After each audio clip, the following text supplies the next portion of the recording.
Bismillahirrahmanirrahim. Assalamualaikum warahmatullahi wabarakatuh. Sebelumnya perkenalkan nama saya Yasin Harawi. Di sini saya akan menjelaskan sebuah materi mengenai pendidikan agama Islam yang berjudul Memahami Rukun Iman. Untuk pengertian secara bahasa, iman berasal dari bahasa Arab, yaitu amana yu'minu imanan, yang berarti percaya. Sedangkan secara istilah, iman adalah membenarkan dengan hati, mengucapkan dengan lisan, dan melaksanakan dengan anggota badan. Ataupun dalam bahasa Arabnya yaitu tasdiqum biqalbi wa iqrarum bil lisan wa amalum bil arkan.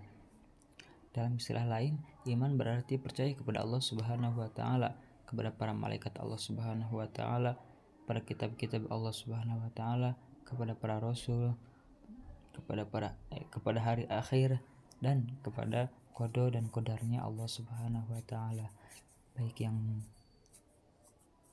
baik ataupun yang buruk. Kemudian, rukun iman terdiri dari 6 unsur.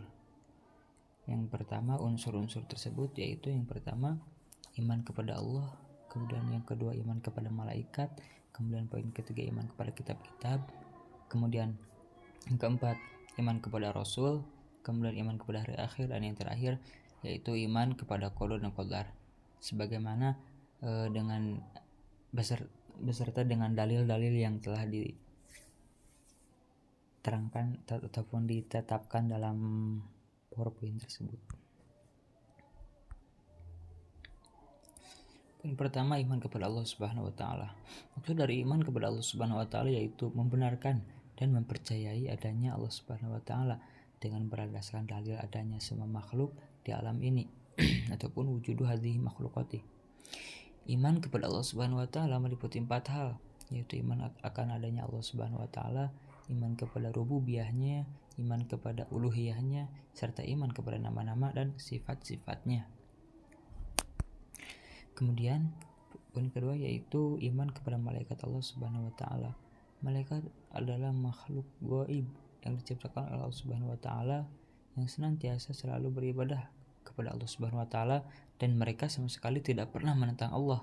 Allah Subhanahu wa taala menciptakan malaikat dari cahaya dan menganugerahkan ketaatan yang sempurna terhadap perintahnya dan kekuatan untuk melaksanakannya. Kemudian poin ketiga yaitu iman kepada kitab-kitab Allah Subhanahu wa taala. Yang dimaksud dengan kitab di sini ialah kitab-kitab suci yang diturunkan oleh Allah Subhanahu wa taala kepada para rasulnya sebagai rahmat bagi para makhluk dan petunjuk bagi mereka agar mereka sampai pada kehidupan yang bahagia baik di dunia maupun di akhirat kelak. Iman kepada kitab-kitab Allah ini mencakup 4 perkara. Yang pertama, mengimani bahwa kitab-kitab itu diturunkan dari sisi Allah Subhanahu wa taala dengan sebenar-benarnya. Kemudian yang kedua yaitu mengimani nama-nama kitab yang wajib kita ketahui. Di antaranya yaitu terdapat kitab Zabur, kitab Taurat, kitab Injil, dan juga kitab Al-Qur'an. Kemudian yang ketiga, membenarkan berita-berita yang sahih yang dikandungnya seperti berita-berita yang terdapat dalam Al-Qur'an atau pada kitab-kitab yang ada sebelum Al-Qur'an. Kemudian yang keempat yaitu mengamalkan hukum-hukum yang belum dihapus di dalamnya, juga ridho menerimanya, baik memahami pada hikmahnya ataupun tidak. Kemudian poin keempat yaitu iman kepada para Rasul Allah Subhanahu wa taala.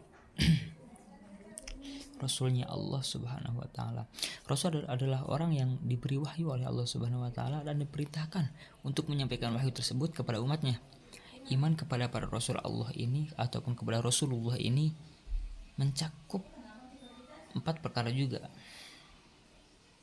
Pertama, mengimani bahwa kerasulan mereka benar adanya dari Allah Subhanahu wa taala, sehingga apabila seorang kafir pada kerasulan salah satunya, maka dia sungguh telah kafir pada semua rasul.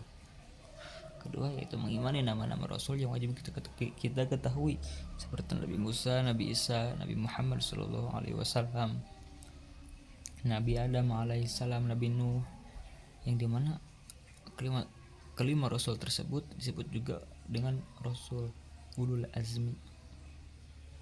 Mohon maaf, tadi bukan Nabi Adam ya, tetapi Nabi Ibrahim alaihissalam.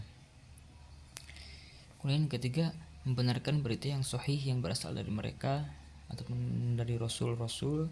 Kemudian terakhir, mengamalkan ajaran-ajaran yang disampaikannya. Kemudian poin yang kelima yaitu iman kepada hari akhir. Hari akhir adalah hari kiamat, termasuk kebangkitan al-ba'ts, yaitu keluarnya manusia dari kubur mereka dalam keadaan hidup sesudah jasad mereka dikembalikan dengan seluruh bagiannya seperti dulu kala di dunia, di mana pada hari ini manusia akan dibangkitkan kembali untuk memperhitungkan amal mereka dan diberi balasan sesuai dengan amalnya. Kemudian yang terakhir yaitu terdapat iman kepada qada dan qadarnya Allah Subhanahu wa taala. Iman kepada qada dan qadar adalah percaya bahwa segala hak, keputusan, perintah, ciptaan Allah Subhanahu wa taala yang berlaku pada makhluknya, termasuk dari kita sebagai manusia, tidaklah terlepas selalu berlandaskan pada kadar, ukuran, aturan dan kekuasaan Allah Subhanahu wa taala. Iman kepada qada dan qadar meliputi 4 perkara. Yang pertama itu mengimani ataupun percaya bahwa Allah mengetahui segala sesuatu baik secara umum maupun secara rinci. Kemudian yang kedua yaitu percaya bahwa Allah Subhanahu wa taala sudah menulis garis kehidupan setiap makhluk di Lauhil Mahfuz. Kemudian yang ketiga itu percaya bahwa segala sesuatu tidak akan pernah terjadi selain atas izin dan kehendak Allah Subhanahu wa taala. Kemudian yang terakhir yaitu terdapat percaya bahwa segala sesuatu yang ada diciptakan oleh Allah Subhanahu wa taala dengan zatnya, sifat-sifatnya dan perbuatannya. Sekian apa yang dapat saya sampaikan. Mohon maaf bila masih banyak kesalahan dan kelupaan. Assalamualaikum warahmatullahi wabarakatuh.